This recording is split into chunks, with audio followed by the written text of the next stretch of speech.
शहर के फुटपाथी दुकानदारों को मिलेंगे पहचान पत्र। नगर परिषद ने शहर के फुटकर विक्रेताओं को सर्वे शुरू किया है। यह सर्वे राष्ट्रीय शहरी आजीविका मिशन के ऐप SUSB के माध्यम से किया जा रहा है।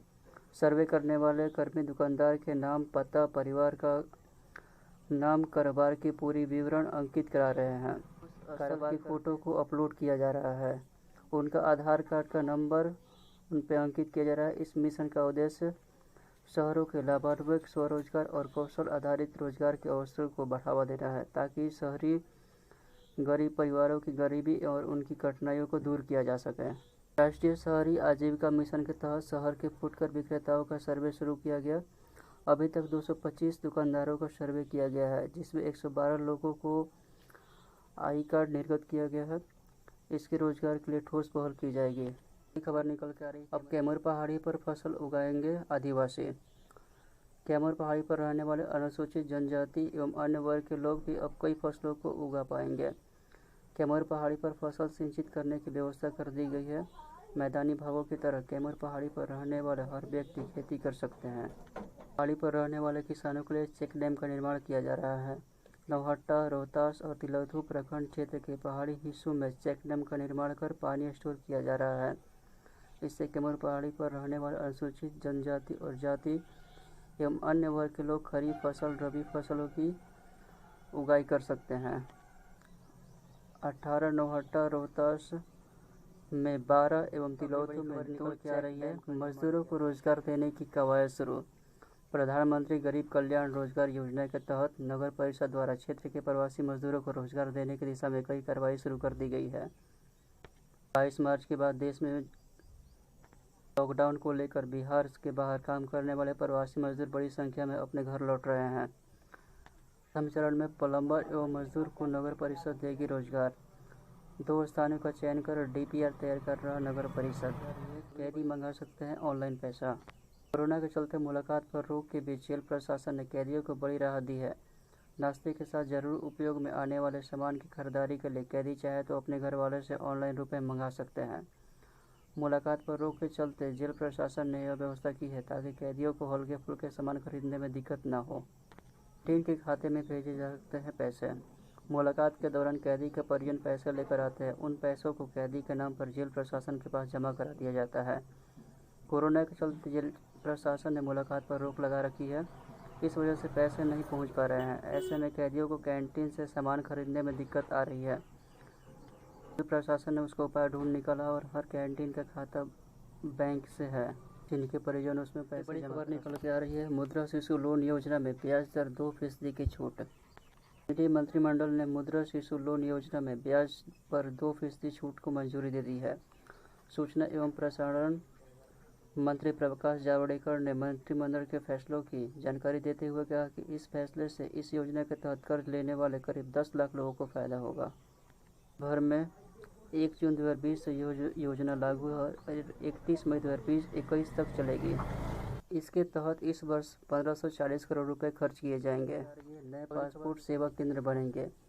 विदेश मंत्री S जयशंकर ने बुधवार को कहा कि प्रत्येक लोकसभा क्षेत्र में एक पोस्ट ऑफिस पासपोर्ट सेवा केंद्र खोले जाएंगे। उन्होंने कहा कि चिप युक्त ई-पासपोर्ट के उत्पादन के लिए जरूरी प्रक्रिया शुरू कर दी गई है और उन्हें पेश किए जाने से भारतीय यात्रा दस्तावेजों की सुरक्षा काफ़ी मजबूत हो जाएगी।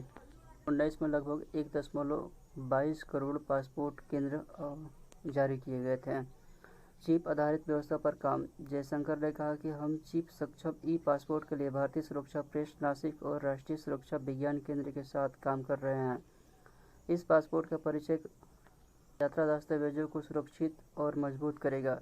इस उत्पादन के लिए खरीद प्रक्रिया चल रही है। निकल कर आ रही है। कमला नदी पर बैराज बनेगा। मुख्यमंत्री नीतीश कुमार ने कमला नदी पर जयनगर यानी मधुबनी में बैराज बनाने की घोषणा की है।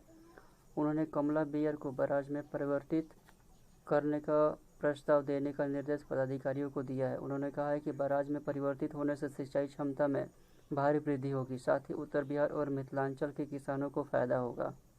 अगली बड़ी खबर निकल के आ रही है। रिजर्व बैंक के दायरे में आएंगे सहकारी बैंक। देश के सभी सहकारी बैंक और बहु राज्य स्तरीय सहकारी बैंकों को रिजर्व बैंक की देखरेख के तहत लाया जाएगा। इस बारे में अध्यादेश जारी हो चुका है।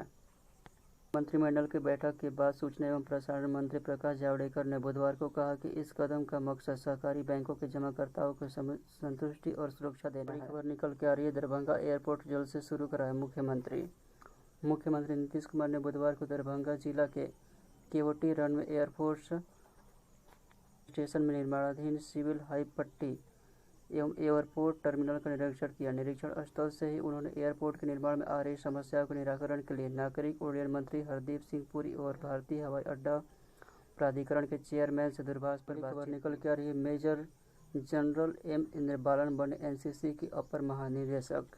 बिहार और झारखंड निदेशालय का अपर महानिदेशक मेजर जनरल एम इंद्रबालन को बनाया गया है। मेजर जनरल ने अपना पदभार संभाल लिया है। एम इंद्रबालन की कारगिल युद्ध में अहम भूमिका रही है। भारत में बड़ी खबर भेजने की फिराक में तस्कर। भारत में नकली नोटों की तस्करी के लिए बांग्लादेश में बैठा गैंग फिर से सक्रिय हो रहा है। लॉकडाउन के खत्म होने और बाजार खोलने के बाद तस्कर भारत में नकली नोट भेजने की फिराक में है।